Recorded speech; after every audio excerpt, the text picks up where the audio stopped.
Hello everyone. For today's course, we're going to learn the principles of understanding surface in Rhino. Now let's get started.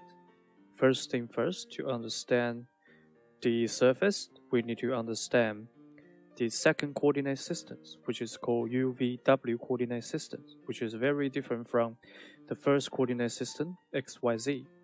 The XYZ coordinate system can very precisely describe the random point's position in 3D dimensional space, but it can't describe the points which is attached closely on the surface.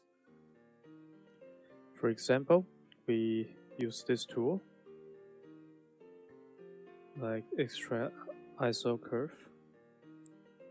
Now, so all the points is closely attached on the surface, just like if you want to attach a texture picture on this surface, if you just use XYZ coordinate system, it doesn't work at all, because the computer doesn't work in that way.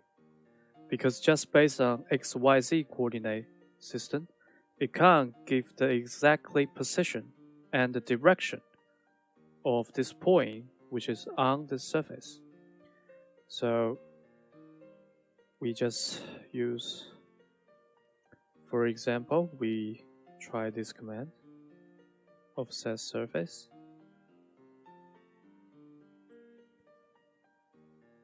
For example, we use this command, offset surf.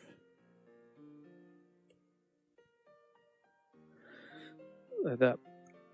All the points on the surface has its own direction to be offsetted.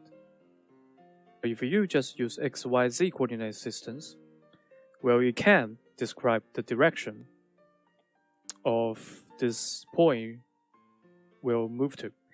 But the UV coordinate system can perfectly describe the direction of the point which is on this surface will move to, and is very easily to be calculated for the computer. These principles can be applied on any surface. For example, so this ball, if you wanna, like we do the same command, see, it can perfectly describe the points on the surface. So it's just the second coordinate systems of XYZ coordinate system. It can decrease the burden while the computer calculating, especially when you want to give this model a material or attach some texture picture on the surface. Now let's look another principles. So jump to the top view. So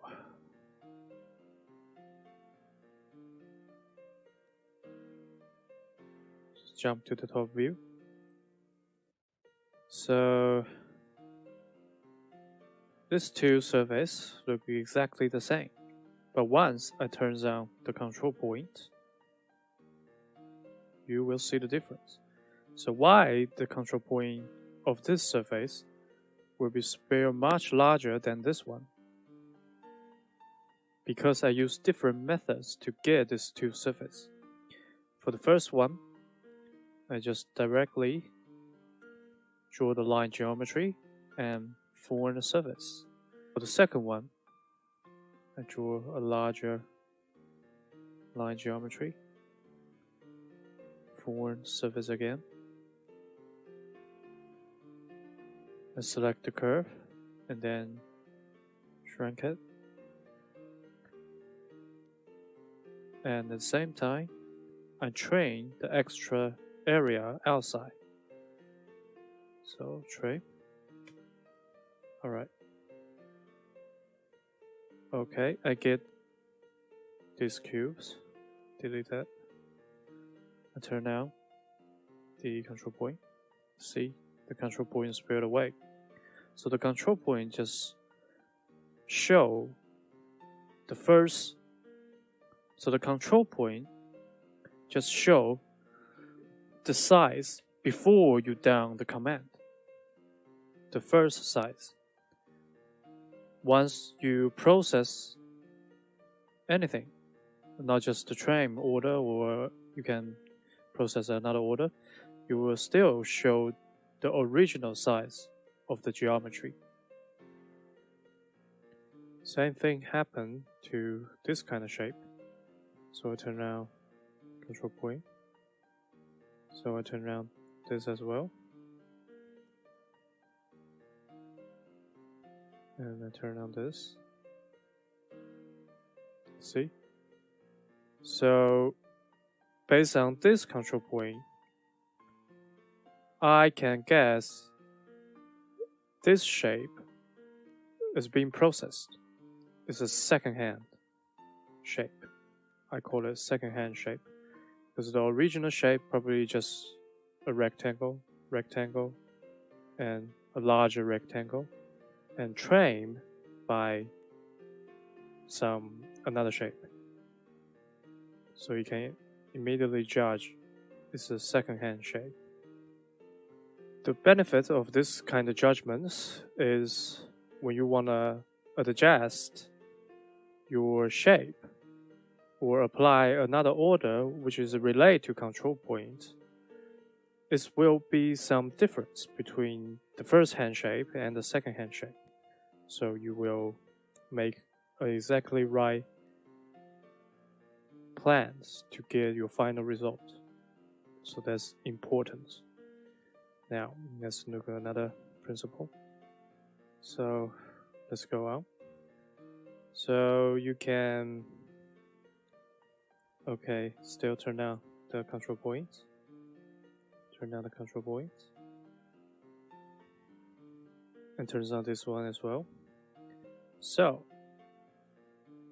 if we follow the arrow, red arrow, this one is the first hand, is the original shape we get.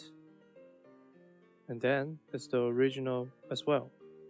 So we can get a result. This one is adjusted by this one directly. But this one clearly has been trained. It is been trained by a cube shape. So we can immediately judge. Now turn on this one. Turn on this one.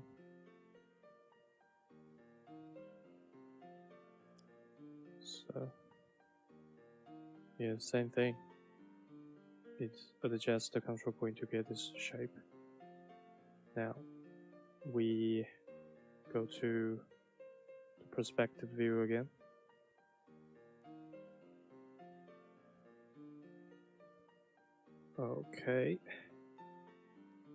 Okay, let's look at this one. All geometry in Rhino all has 4 sides. You might not believe it. Now let's look at this one. So that's the rectangle has 4 sides. That's very clear. But this one it has 4 sides as well. You just rotated these 2 sides together. So there's 1 side, 2 sides, 3 sides, 4 sides. But what about this one? This one just shrank the upper sides into a point. So it still has 4 sides. It's 1 side, 2 sides, 3 sides, 4 sides. The same thing. But this one, basically the same. It just shrank the both sides into a point, which is form the ball shape like geometry. So the same principle apply on this as well. So let's rotate it to this one, just different direction. It still has 4 sides. And this one, attach these 2 sides together, forms this shape, still 4 sides. And now they just change the direction, but still 4 sides. Okay, that's all the most important principles of understanding the surface in Rhino.